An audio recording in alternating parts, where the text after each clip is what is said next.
Ito ang programang salamin ng inyong kwento. Nagdadala ng malalaking balita mula sa maliliit na buhay. Ako si Corina. Ako si Corina. Ako si Corina. Ako si Corina. At ito ang Rated K. Handa na ba kayo? Handa na ba kayo? Handa na ba kayo? Handa na ba kayo?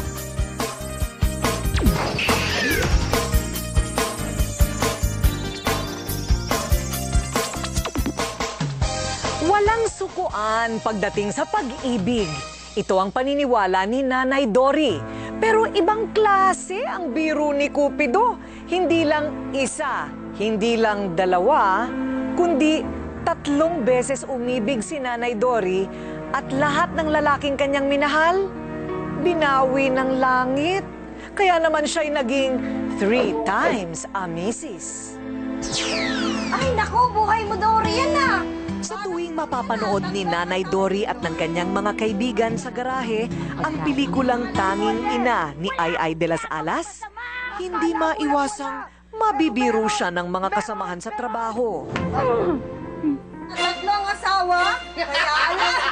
Kaya Gaya kasi ni Ay sa pelikula, nagka-mister din siya ng 1, 2, at 3. Teka, kayo 15 taong gulang si Nanay Dory nang makilala niya si Diosdado. Hindi niya ito gusto noon. Oh, ayoko nga! Pero matyaga si Diosdado at maalaga. Kaya natutunan din daw siyang mahalin ni Nanay Dory. Nang maikasal, nagbunga ang pagmamahalan nila Dory at Diosdado ng isang babae. Pero matapos lamang ng ilang buwan, nasaksak at napatay. Diosdado! Bakit po pagka pinag-uusapan yung una niyong asawa, para kayong nangingilid-ngilid ng luha? Mahirap po ang mawalan ng asawa. Kasi po, namatay po siya ng hindi po sa natural na paraan. Pagluwas ng Maynila, unang naisipan ni Nanay Dory na magtrabaho sa isang istasyon ng bus. Pero hindi lang pala hanap buhay ang matatagpuan niya rito. Karhatan do! Karhatan! Pagiging konduktora ang naging trabaho ni Nanay Dory. Sa tuwing manananghalian sa istasyon, dito niya napapansing palaging sumusunod sa kanya at tumatabi si Alberto. Taong 1977 nang ikasal sa huwes, sina Dory at Alberto. At nagbunga naman ng 4 na supling ang kanilang pagmamahalan. Si tatay mabait.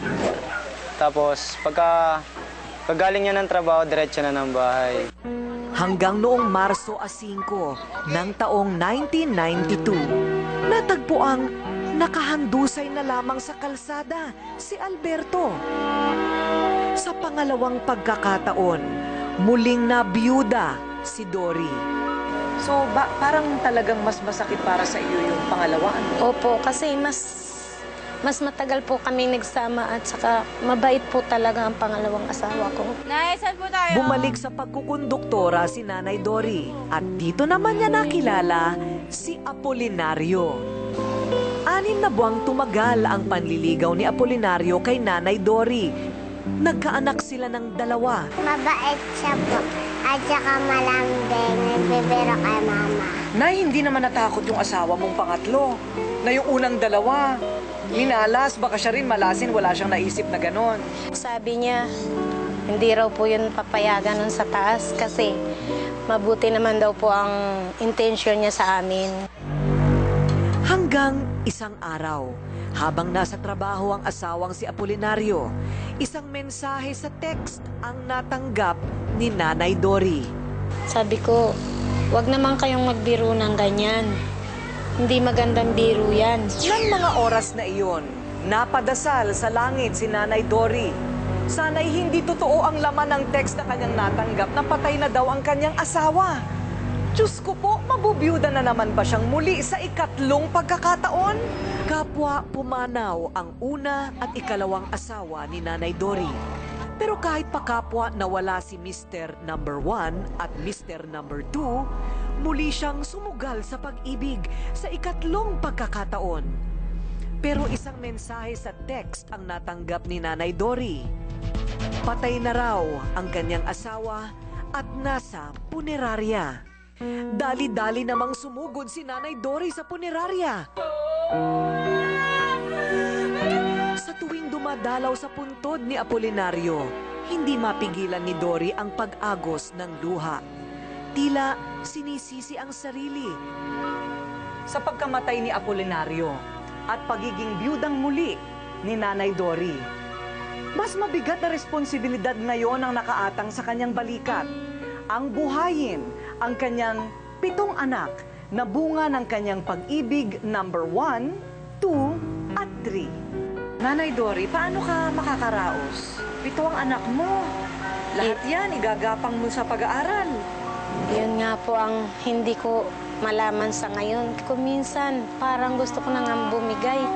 Kaya lang, pag naaalala ko mga anak ko, kailangan ng tibay ng loob. Bugbog man ang puso, kailangan namang maging matatag ni Nanay Dory para sa mga anak.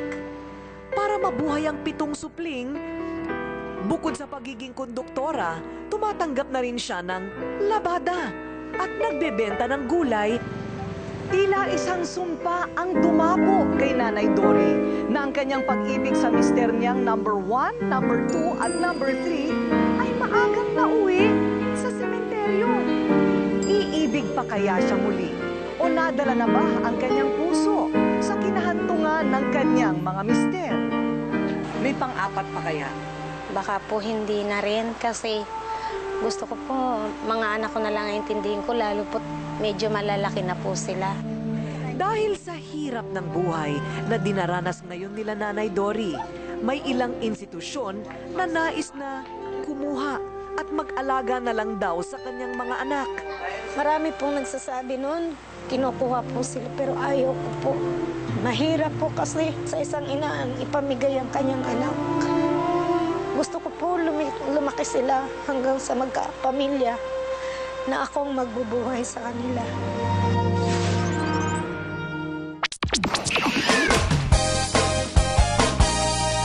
Halika makinig sa mga kwentong nakakapili, mga aral sa buhay na di